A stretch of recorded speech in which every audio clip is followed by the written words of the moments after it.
Les titres de cette édition Ourossogui en alerte après la condamnation à des peines fermes de 11 jeunes qui participaient la semaine dernière à une manifestation contre la construction de bureaux dans la salle des fêtes. Nous ferons le point avec notre correspondant à Matam, actuellement à Ourossogui. Lutte contre la fièvre hémorragique à virus Ebola. L'OMS soumet une liste de 8 traitements expérimentaux et 2 vaccins à développer à des experts réunis ce jeudi à Genève. La France, de son côté, va envoyer des réservistes en Guinée-Conakry pour aider ce pays à mieux faire face à l'épidémie. Nous parlerons également d'agriculture. La Chine accepte désormais l'arachide du Sénégal. Un accord entre les deux pays a été signé hier. Une victoire de l'arachide sénégalaise accusée à tort de contenir de l'aflatoxine, un produit cancérigène. Le coup d'œil de cette édition porte sur l'insécurité qui amène certains chauffeurs de taxi à s'armer.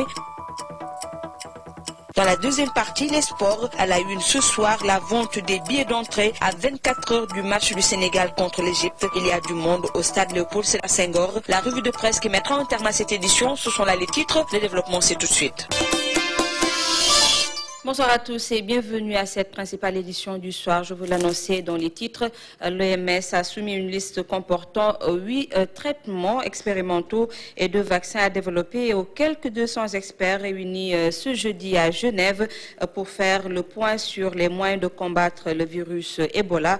Aucun n'a été cliniquement prouvé, a expliqué l'Organisation mondiale de la santé dans un document de travail publié ce jeudi. Les nouveaux traitements et nouveaux vaccins ne pourront pas être disponibles pour un usage généralisé avant la fin 2014. La tension est vive à Ourossogui et pour cause, les 11 jeunes qui avaient été interpellés la semaine dernière au cours d'une manifestation ont écopé chacun d'un emprisonnement de 6 mois ferme pour les délits de destruction de biens publics, de troubles à l'ordre public et de marches non autorisées. Le verdict est tombé ce jour et à Ourossogui, on craint la réaction de leurs camarades. Nous y retrouvons d'ailleurs notre correspondant Amadou Petiba. Bonsoir. Bonsoir Evelyne. Alors, quelle est la situation actuelle à Ourossogui? Écoutez, la situation reste plus que tendue parce que depuis l'annonce du verdict à 16h déjà, le marché central de Ourossogui a commencé à baisser les rideaux. Les boutiques qui sont à proximité du domicile des maires également ont baissé les rideaux.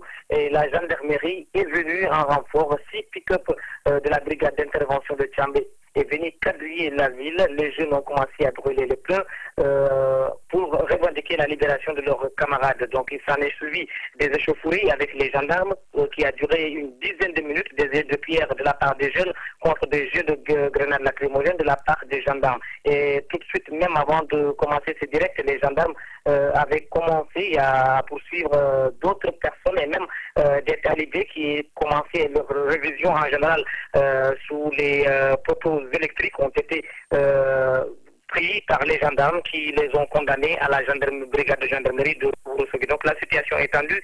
Les parents des enfants qui sont condamnés sont en train de se mobiliser. On annonce déjà dans la soirée une grande assemblée générale pour essayer de voir ce qu'il faut faire dans la journée de demain. Tout de suite, avant même de commencer ce direct, une conseillère municipale m'a interpellé pour me dire que les 17 conseillers municipaux qui sont minoritaires dans ce conseil municipal sont en train de se préparer pour, n'est-ce pas, démissionner du conseil municipal de Ourossogui en protestation de ce qui s'est passé à Evelyne. En direct de Ourossogui, Amadou Petiba, rappelons que ces jeunes manifestaient la semaine dernière contre la construction de bureaux dans la salle des fêtes. Parlons à présent de toute autre chose avec cette nouvelle qui va ravir les producteurs d'arachide du Sénégal. Le marché chinois est désormais ouvert à l'arachide du Sénégal.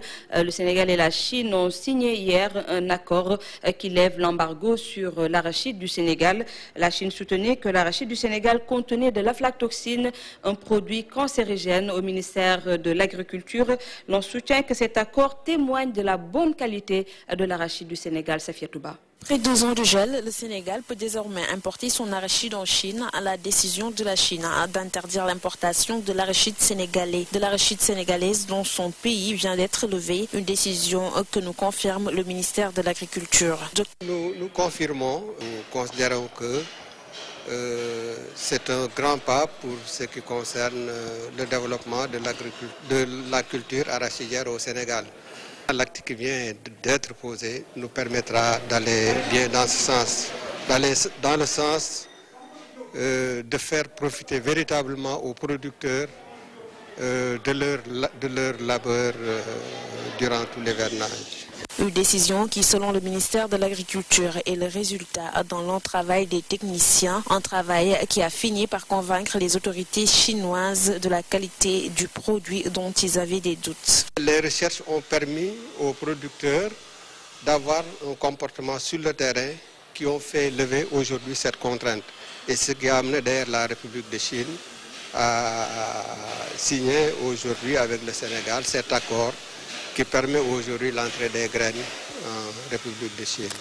Les conséquences de la levée de cette interdiction sont donc nombreuses et positives. Elles pourraient participer au développement de l'économie sénégalaise. Les acteurs de la société civile ont entamé ce jeudi une formation sur les directives volontaires pour une gestion foncière responsable. Une rencontre organisée par Initiative Prospective Agricole Rurale. Son directeur exécutif est convaincu que seule une démarche inclusive pourra aboutir plutôt à une réforme foncière qui respecte les droits des populations locales. Nous l'écoutons. C'est important que la société civile puisse disposer d'outils et d'arguments pour parler avec l'État et ses partenaires pour une réforme qui soit la plus inclusive possible, qui soit la plus durable possible pour l'intérêt de la nation sénégalaise. Par rapport aux directives, c'est l'idée de capitaliser le processus dans lequel s'est installé les différents acteurs de la société civile dans la réforme foncière. Depuis 1996, avec le plan d'action foncier, il y a une tentative effectivement de réforme foncière qui n'a pas abouti. Et aujourd'hui, la question qui se pose, c'est comment contribuer à cette réforme qui soit une réforme qui respecte les droits des populations locales, qui respecte la place des femmes, mais qui intègre les nouveaux enjeux.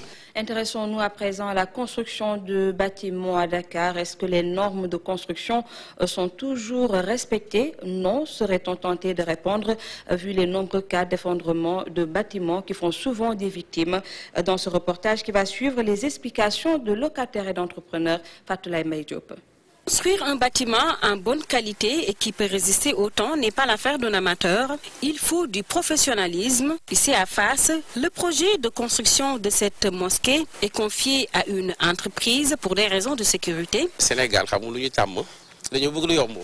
mais comme ñun jàkk ji entreprise moo koy def yëpp ñoo koy gérer calculer lépp. Souvent, des propriétaires de maisons préfèrent engager des entrepreneurs particuliers et parfois les normes de construction ne sont pas respectées. Lu si ëpp nag si borom kër yi ñooy def erreur ndax da nga leen ne ñu jëndal ma béton armé bu ñuul bi mais ñoom dañuy préférer jënd béton bu weex moo gën a yomb. Au poteau ou au poutre, on respecte le dosage de 350. S'il s'agit d'un particulier, il ne va pas respecter cela. Ce maçon, qui a fait 10 ans dans le métier et qui a reçu une formation, est plus à l'aise quand il travaille avec une entreprise. Si vous travaillez avec les entreprises, tout à fait à l'aise, parce que tous les matériaux sont disponibles. Il arrive souvent que des émigrés confient la construction de leur maison à des hommes de confiance qui n'utilisent pas l'argent à bon escient. Au lieu de débloquer toute la somme pour réunir toutes les conditions pour créer une bonne maison ou fabriquer une bonne maison, et chercher des bénéfices qui vont au détriment des locataires, au détriment du propriétaire de la maison. C'est ça le problème. L'étude des sols, le calibrage, les matériaux, la maçonnerie, le coffrage, autant d'aspects qui nécessitent du professionnalisme. Tout doit suivre les normes de construction. Au cas contraire, des conséquences fâcheuses peuvent en découler quelques années plus tard. Ils avaient été déguerpis des sites qu'ils occupaient, mais plusieurs mois après les opérations de déguerpissement initiées par la ville de Dakar, nombreux sont les commerçants qui sont revenus sur leurs pas. C'est le cas sur le canal de la Gueule-Tapée et à Sam, où les commerçants installés régulièrement mènent tranquillement leurs activités. Reportage Fatou Abdouniaï. Rond-point Sam, ici le marché de fortune qui y avait été érigé il y a quelques années puis détruit lors de l'opération de désengorgement rené de ses cendres. Des marchands ambulants établis sont revenus sur les lieux. Sur les raisons de leur retour, Khadim dit ne pas avoir le choix. Chaque jour, lundi au dimanche, chaque jour, nous sommes revenus spontanément sur les lieux. On ne nous a rien dit pour le moment. Et c'est vrai que nous avons été déguerpis, mais nous ne savons pas où aller. C'est là notre gagne-pain.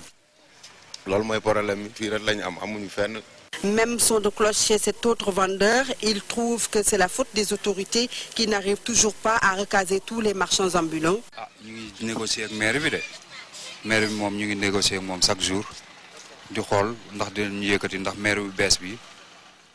Nous sommes en train de négocier avec la mairie. Comme vous le savez, il y a un nouveau maire, donc on attend la décision qu'il va prendre. Mais sachez que jusqu'à présent, nous n'avons pas un site de recasement.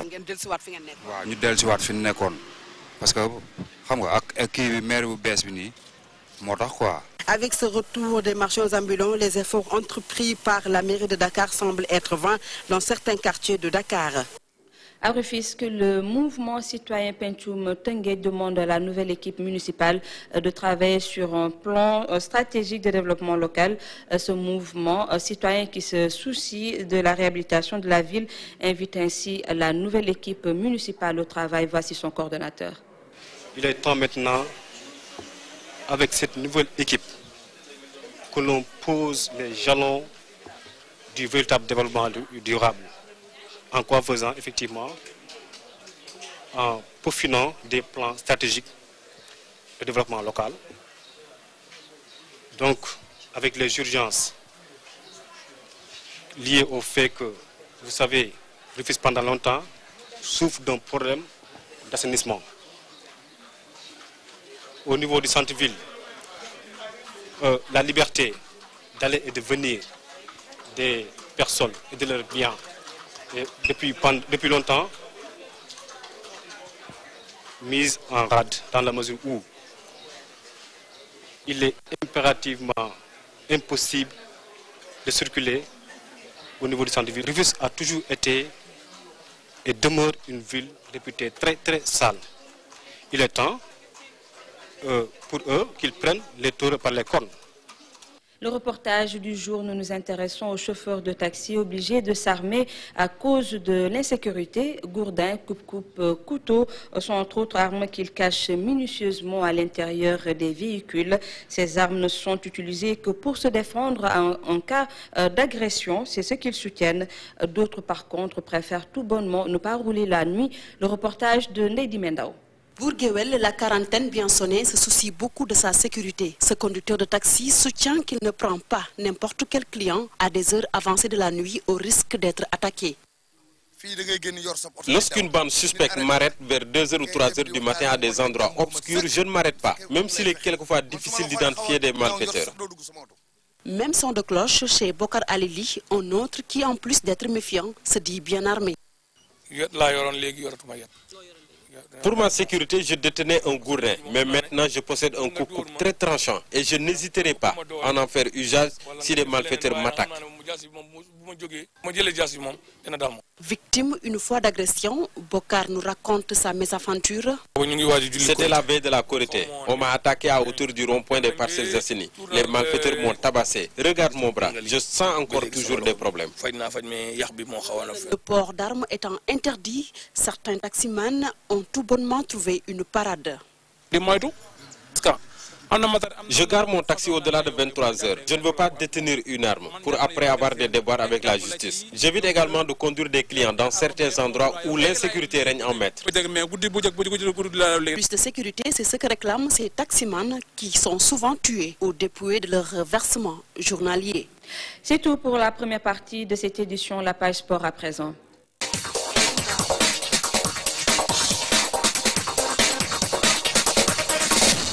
Et nous accueillons Adia Bitey. Bonsoir. Bonsoir Evelyne Mandioba et nous ouvrons cette page par la rencontre Sénégal-Égypte. Les supporters disent non à la violence. Ces derniers refusent de vivre le scénario du match Sénégal-Côte d'Ivoire du mois d'octobre 2012 qui a valu au stade Léopold Sédar Senghor une suspension de 2 ans.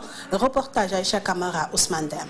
Pour tous les Sénégalais, c'est de comprendre que c'est le fair play qui doit primer en toute chose et que la violence en sport n'existe pas.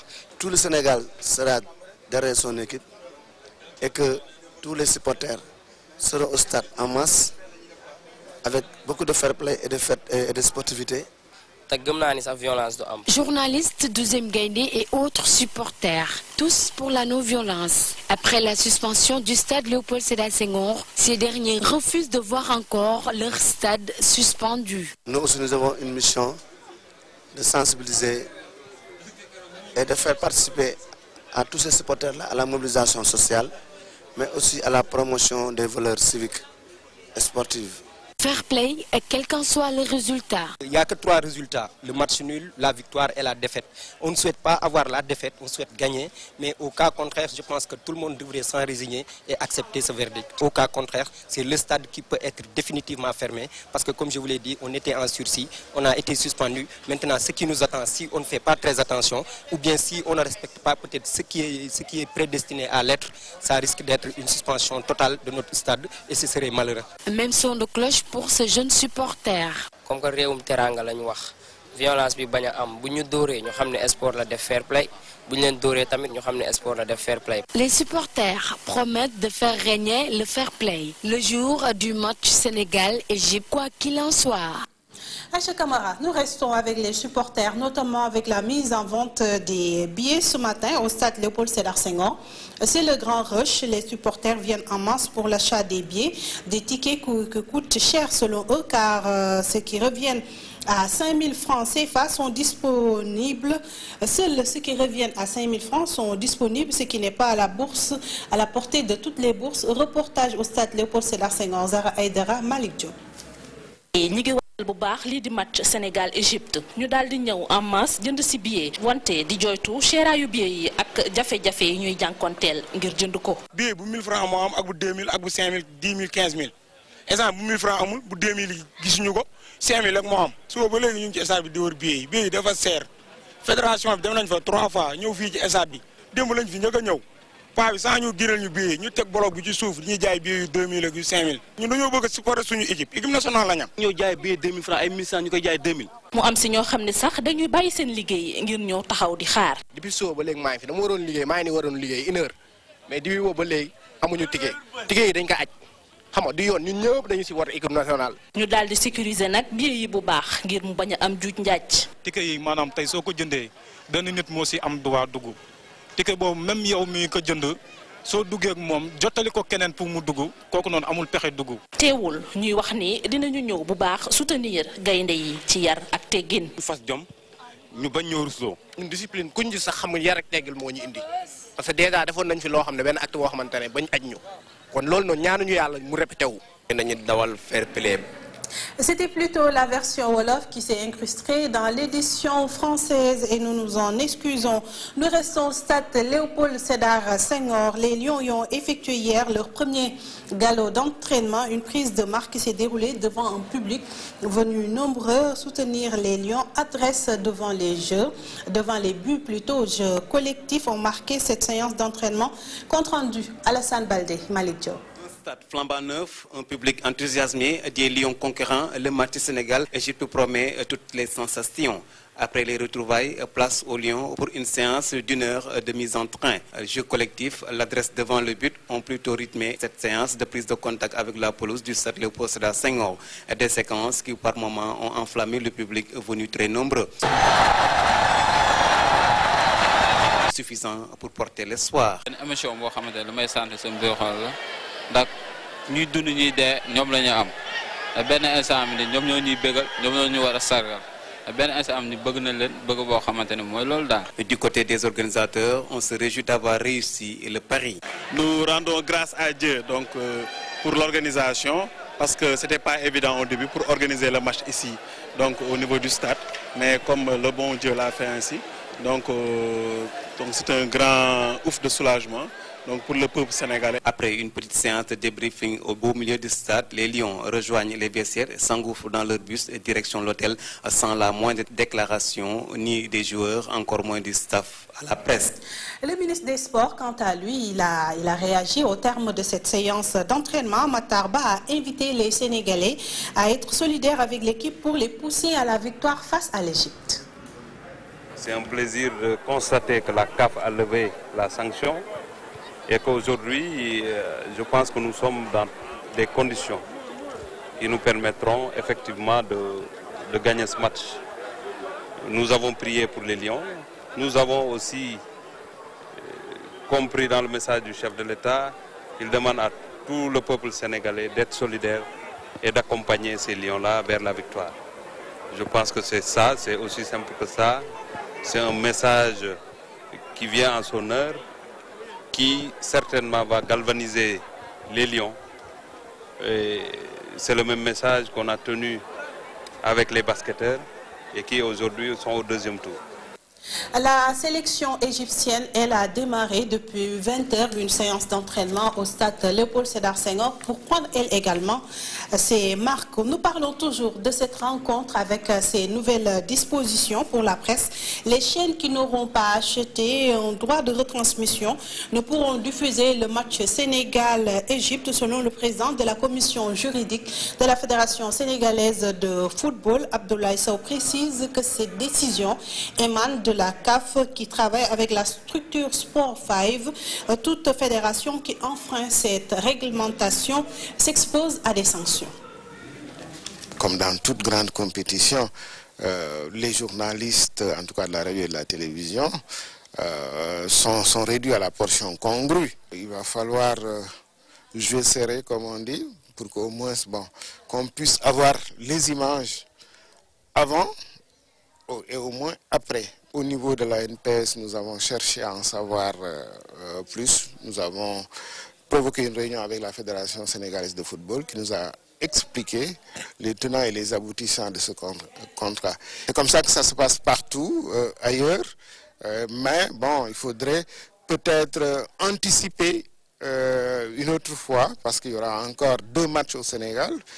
C'était plutôt la réaction de Mamadou Koumé, président de l'Association nationale de la presse sportive, qui réagissait par rapport à cette sortie de Abdoulaye Sow, qui dirige la commission juridique de la Fédération sénégalaise de football. Nous reviendrons dans la version Wolof sur cette réaction et les précisions de Abdoulaye Sow. Ou bien en attendant, on vous propose cette réaction d'Abdoulaye Sow. Première année, nous nous étions pas conformés. Nous avons reçu une amende très sévère de presque 200 000 $.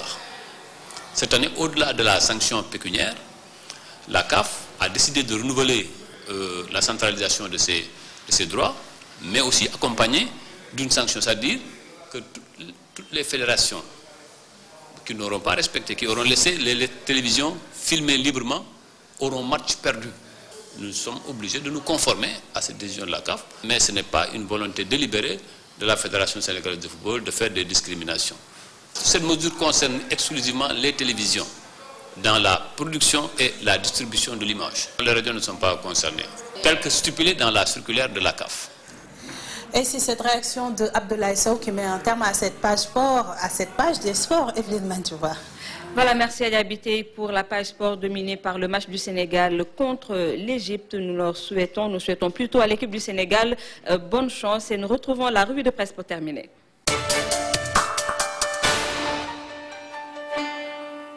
Bonjour. Épidémie d'Ebola. Ce que nous en dit Walf Grand Place n'est pas du tout rassurant. Le virus avance vers le Sénégal. Ebola fait donc peur, pour reprendre le titre de Libération. Une peur qui s'étend même au-delà de nos frontières, puisque les Sénégalais ne sont plus désirés au Cameroun, nous dit la Tribune. Libération relève qu'il s'agit de 3 Sénégalais, dont un lieutenant de l'armée, qui ont été refoulés au Cameroun. La folie Ebola s'est aussi emparée du Cap-Vert, qui, selon toujours à Libération, a déclaré persona non grata 3 compatriotes qui devaient s'y rendre pour arbitrer un match.